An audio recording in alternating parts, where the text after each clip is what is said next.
Matthieu 16, commençons au verset 13.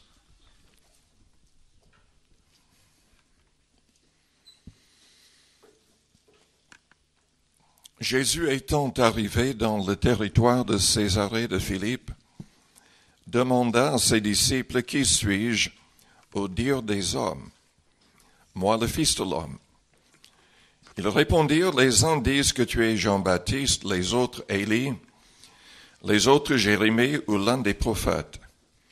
Et vous, leur dit-il, qui dites-vous que je suis? » Simon-Pierre répondit, « Tu es le Christ, le Fils du Dieu vivant. » Jésus, reprenant la parole, lui dit, « Tu es heureux, Simon, fils de Jonas, car ce ne sont pas la chair et le sang qui t'ont révélé cela, mais c'est mon Père qui est dans les cieux. Et moi, je te dis que tu es Pierre et que sur ce roc je bâtirai mon église et que les portes du séjour des morts ne prévaudront point contre elle. Je te donnerai les clés du royaume des cieux.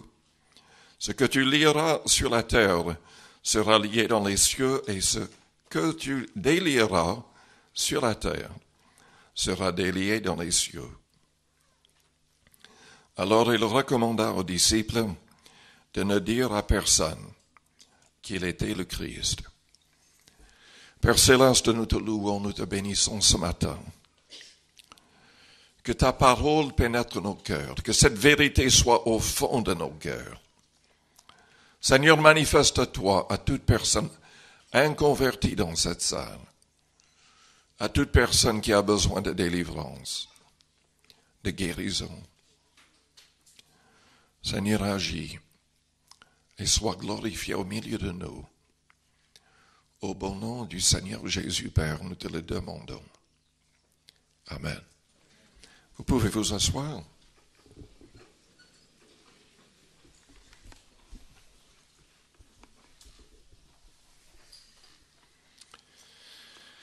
Avant de commencer le message, je voudrais faire quelques remarques par rapport à ce passage que nous venons de lire.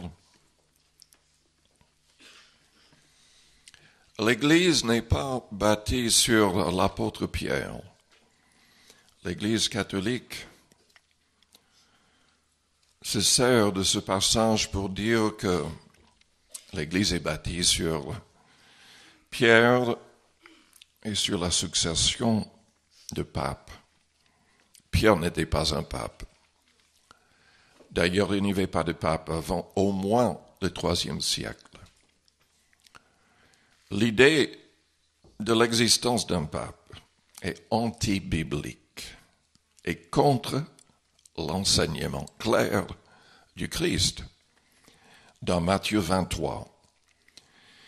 Car il enseigne que nous sommes tous des frères, que nous n'avons pas le droit de nous élever au-dessus des autres, que nous n'avons pas le droit d'utiliser le titre de rabbin, de père ou de directeur.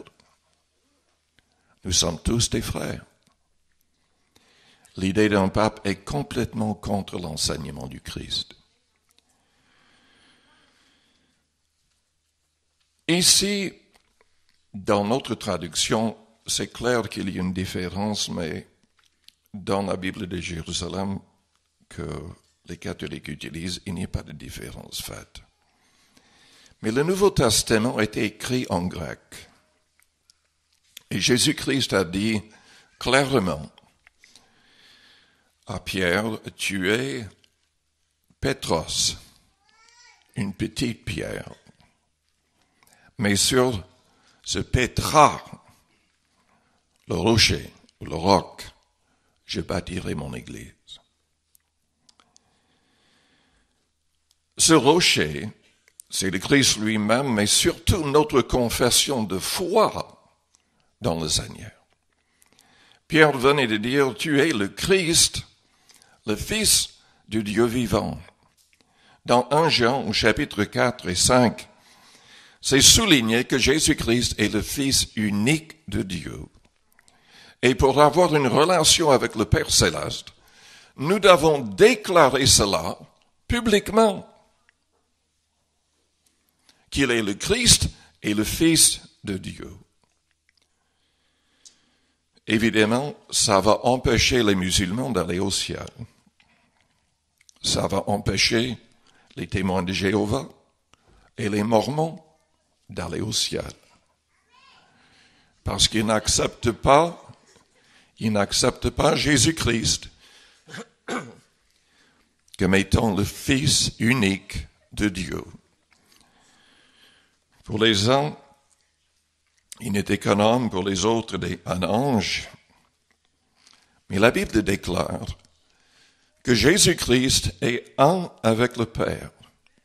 Il est tellement un avec le Père céleste qu'il a dit à Thomas ou à Philippe, « Si tu m'as vu, tu as vu le Père. » Il est le côté visible du Père qui est invisible. Selon Hébreux, chapitre 1er, il est l'empreinte exacte du Père. Et c'est par lui que le Père a créé toutes choses. Tout a été créé pour lui, par lui, et par lui tout subsiste, selon Colossiens, chapitre 2.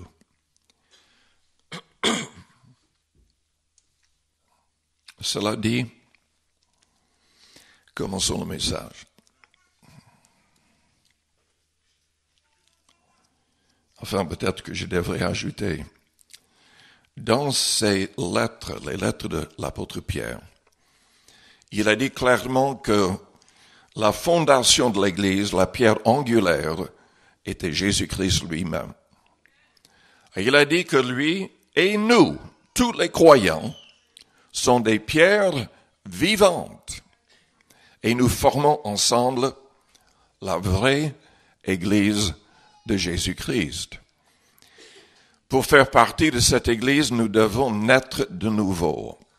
Nous devons recevoir l'Esprit du Christ en nous. Dieu n'a pas besoin d'un bâtiment, d'un temple, d'une église, d'un bâtiment appelé église. La vraie église, le mot en grec, ecclésia, signifie une assemblée de personnes. Nous faisons partie d'un mouvement de Pentecôte qui s'appelle les Assemblées de Dieu. C'est le plus grand mouvement de Pentecôte dans le monde. Nous avons plus de 50 millions de membres dans nos églises. Uniquement dans les assemblées de Dieu. On utilise le mot assemblée parce que le vrai sens du mot église est assemblée en grec. Je devrais vous dire quand même qu'il y a beaucoup d'églises indépendantes et d'autres mouvements de Pentecôte. Il y a actuellement 500 millions de personnes qui parlent en langue, miraculeusement, exactement comme les apôtres l'ont fait dans la chambre haute. Donc nous ne sommes pas seuls, loin de là. Mais l'Église est bâtie sur cette confession de foi. Vous ne pouvez pas faire partie de son Église si vous ne croyez pas qu'il est le Christ, le Fils du Dieu vivant. Si vous ne le déclarez pas devant les hommes, vous ne faites pas partie de son Église. Cela dit, qu'est-ce que le Seigneur veut de son Église? Qu'est-ce qu'il veut de nous, les membres de son Église? Tout d'abord, je peux vous dire, selon Éphésiens 5, qu'il veut une Église libre du pouvoir du péché. Et je vous demande, est-ce que vous êtes libre? Ou est-ce que vous êtes esclave d'une habitude mauvaise? Est-ce que vous êtes toujours lié par le mal? Dans nos vies et dans nos cœurs, nous devons être libres.